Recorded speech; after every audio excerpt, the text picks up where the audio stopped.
What it do, man? It's the Kid DC's #1 and only Fat Fool, Fat Trel, man. And right now you locked in with hip hop since 1987.com.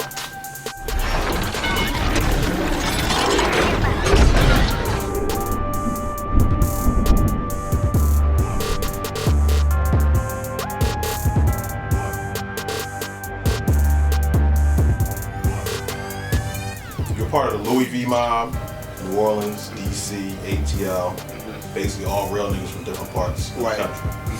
How did y'all come together to form that group? Well, at the end of my tour in 2012, Master P had called, and he said he wanted to talk about a few business propositions, you know what I mean? He got those. So, you know, we figured, let's go holler at him. And when we hollered at him, he was like, yo, I want to do something. But like, you an alley boy, like, bigger than music shit, though. Like, you know what I'm saying? Like, it's other business propositions. You know, I'd rather let that be a surprise to the world. But he just called, bro. He just made it happen. Like, me and Alley Boy seemed like it made sense. Like, by him being Master P, we felt like we owed it to him in a certain kind of way, too. So, do y'all have a date for any sort of project dropping? Can you expect anybody for y'all to be working with that you already know is part of the team? Well, right now we got 2 projects out. I mean, well, Master P dropped Al Capone, you know what I'm saying, Street Mixtape / album. And then me, Ali, and Master P put out New World Order not too long ago. Did over 1 million views, 1 million downloads on live mixtapes. Shot a video. We got a couple more videos coming, but yeah, like that movie shit we about to turn up. Like, we got to just do some more videos, a little promo run for the tape, you know what I'm saying, and just keep working, just keep building, you know. Okay. Now, you grew up in DC. For a while, Wale was like the only nigga from DC that we really knew about outside of DC. So how does it feel now that you're the new nigga, that you pretty much one of the new faces that's gonna be repping DC across the world? How does it feel to be one of those niggas, bro? It's an honor. First of all, it's an honor.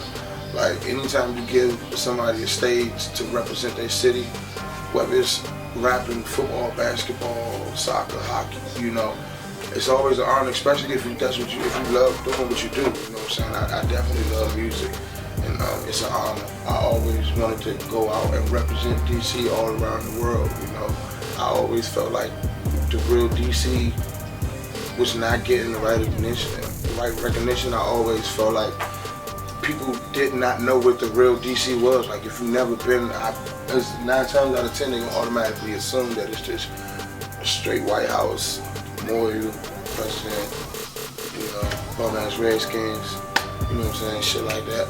But that's not the case, and I always wanted to do that, bro. So for to be a new face of DC and to kind of be representing it, it feels good, bro. It's an honor. And, you know, I appreciate everything the fans give me, man. That's why I give it all the love I give it back. Got you. Now, you know how to run into a couple promoters, and there's a crazy rumor floating that you were too young to get inside the clubs in DC, so you was putting speakers outside on your own and just rocking that shit. Yeah, bro, yeah. I started rapping when I was, just turned 17, bro. So, yeah, I wasn't old enough to get in the club on some real shit at that time. Like, the promoters can look at me and was like, I'm not letting him in. You know what I'm saying? Like, nigga probably got a gun on him. You know what I'm saying? Like, that's what it really was, bro. It wasn't about no age, you know what I'm saying? If I would've had a fucking song on the radio, it wouldn't have been no problem, you know what I'm saying? I just had to get my name out there. Like, they didn't know me, because, like, after a while, when I was 17, I started getting in the club slowly but surely. Like, once I did that, bro, I had to, we had to take the speakers and put that shit out in front of the club, bro. Like, interrupt they whole let out. You know, motherfuckers be drunk and shit at the let out, cooling. I'm right here with 2 big ass speakers out the truck, like, just rapping. I was so scared to do that. That wasn't even my idea. That was my ex-manager's idea. I was so scared to do that, bro. I had no faith in it at all. I felt like I was humiliating myself. I felt like I looked like a fucking idiot. It worked, bro. It worked, like, it worked. People was like, live show after the club, genius. Who thought of this? I was like, oh, yeah, I thought of that. You know what I'm saying? That's not taking, but yeah, bro, I definitely couldn't get in the club at one point, man. Shout out to DC clubs. Now, we've watched your progress as an artist from No Secrets to Nightmare on Elm Street. Can you tell us about your growth between those two projects? I think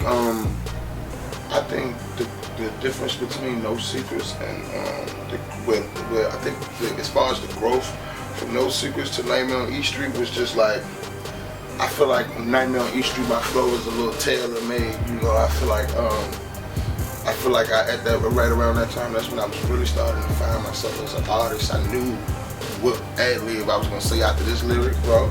You know, I knew, like, you know what I'm saying? Like, I just, excuse me, I just knew that, you know, I was good at that point. No Secrets, I was just rushing, just like, fuck it, man. Give me another beat. I'm gonna do it again. Give me another beat. I'm gonna do it again. You know what I'm saying? Let's do it. Throw the songs out. Do this, do that. You know, I feel like I was a real young rascal in No Secrets, you could tell. But some people say that's my best tape yet. A lot of people think it's my first, but it's not. But you know, it is what it is. I let that be my introduction.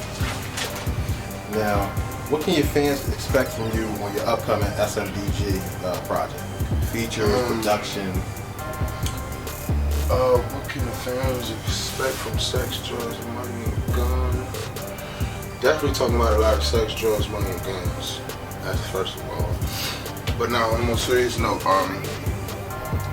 you know, you might hear some Lex joints. You know, Lex, my bro, he been holding me down since a nobody. You know what I'm saying?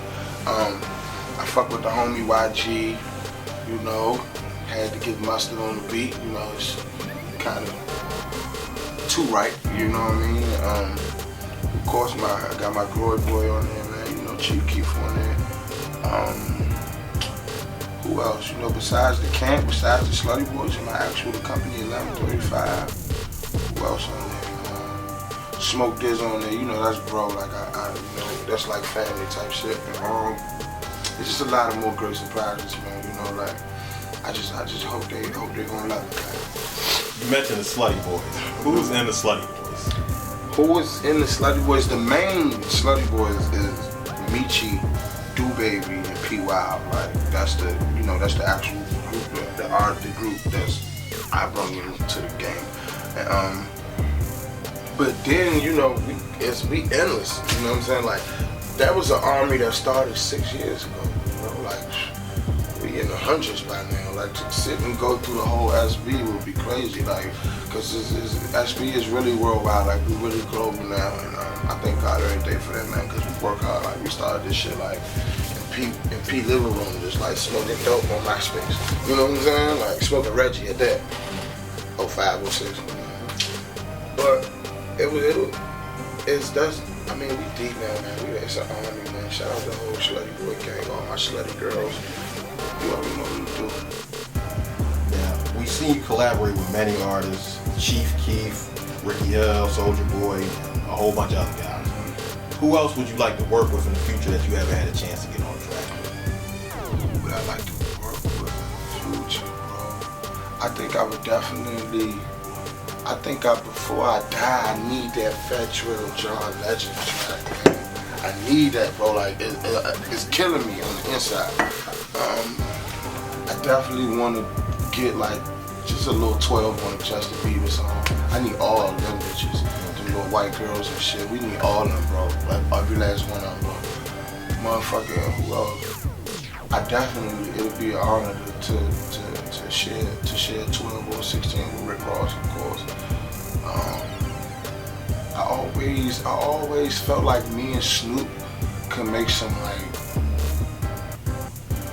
just slutty, just high ass mellow shit though, you know what I'm saying? But just bitches and weed, and Rihanna, man. Dying. I'd give her 2 bars, bro. I say yo when Rihanna's song, man. Kiss her feet forever, bro. Like I've always loved Rihanna, bro, since she first came out. Like when people were like, you know, like when the people were shitting on her, like I always loved Rihanna since day one. So you know, I definitely love Rihanna. Now, there's a lot of people that's on the site. You know, we run into a bunch of people. One of the questions that a lot of people want to know is, why do you call yourself Backroach? Well, first of all, I gotta I gotta bow down to the originator of Gleesh, and that's Young Gleesh. He still resides in Northeast, the clean side of DC right now to this day, 18th and Monroe and all that there shit bang showing. But anyway, the word Gleesh in DC, well, it's not, Gleesh is not a real DC word, it's some Slutty Boy shit, like we started that shit, well, Gleesh started it. But the word Gleesh is like a person who don't give a fuck, like, you know, some goons, you know, you got goons who will walk up, shoot a nigga broad day, like, you know what I mean? Like, you got some goons who will shoot from a distance. A shitbag, a Gleesh can shoot you, walk up, slice your neck, snap your neck, push you off a roof, drown you. Like, a Gleesh is that extra dirty, grimy ass nigga from your hood. Like, you ain't like his ways, but you respected the method for his madness. You know what I'm saying? So it was only right that I had to take over that name, because in the industry I just don't give a fuck. I do what I want, I say what I want. You know what I'm saying? Carry any situation like how the fuck how we want to. You know. So with that being said, with what the word Gleesh means to the world, like, you know, I'm known around the world as Fat Trel, but like, if you really know me, you'll call me Gleesh. Like, you know, everybody call me Gleesh, but shout out to Young Gleesh, he's the originator. Is there anything you want to let them know before we get out of here? Well, I definitely want to say shout out to Philly, you know what I'm saying? Shout out to the whole Philly, shout out to Pittsburgh. I went to Pittsburgh, it was going down in Pittsburgh. Like, he ain't got to look at me like niggas in Pittsburgh, like how Alpha was like, we need to go to DC, B. Pittsburgh, B, them niggas getting it in. But shout out to Philly, Pennsylvania. If I could say anything to the fans, I guess I will always say every day, thank you for everything. You know what I'm saying? I'm very much well appreciated. You know, like, I know this is a once in a lifetime. You know, this ain't. I never take this shit for granted, ever. You know, I just, you know, it's bigger than a job. It's bigger than a dream. Like, this Slutty Boy shit is a lifestyle. Like, every day I got wear this shit on my sleeve. It's some bitches I ain't gonna never fuck do to my sluttiness, and that's alright. That's okay with me. You know what I'm saying? Like, that's fine with me. I just can't change. I don't want to change for my city. I don't want to change for DC. Like, ever, like never. You know what I'm saying? So,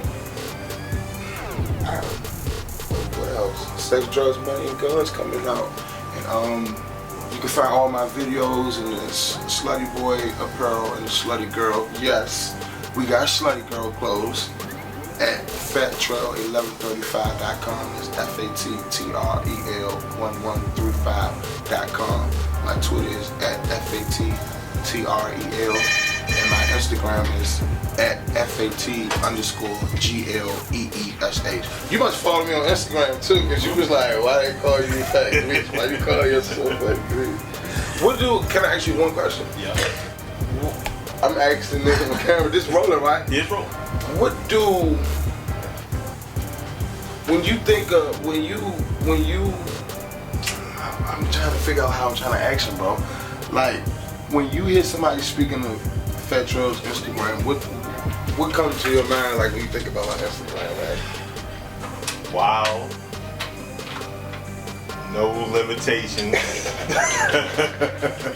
And you look like you're doing you, really. Yeah, bro, just really doing me, bro. You look like you're doing you. Yeah, I just, for real, I love Instagram because it gives it. I think with Instagram, I show niggas in DC like I'm being a DC nigga in Hollywood. Yeah. I'm being a DC nigga in New York, you know what I'm saying? I'm being a DC nigga in Pittsburgh and Philly. You know, I'm being a DC nigga in Texas with these fucking crackers down and these racist mouth. You know what I'm saying? I just want everybody who fuck with me and everybody who know about me to know I'm trying my best not to change. You know what I'm saying? I'm trying my best not to let this shit get to me. Like, you know, I can go from the trap, I can go to fucking XXL, you know, but I don't want to walk around and act like it, you know what I'm saying? I really don't even want to look like you. See, I wear small shit, you know what I'm saying? Like, I fuck with Instagram, man. Instagram shows that other side of the Gleesh man, because there ain't no music. You can't speak. There's only pictures. If pictures could talk, and I feel like, man, my Instagram too turned up, man. Shout out to Instagram, man. I got a huge check. huge change. Instagram and mix. But yeah, that's all. Shout my hip hop since 1987, niggas. Hip hop since 1987.com.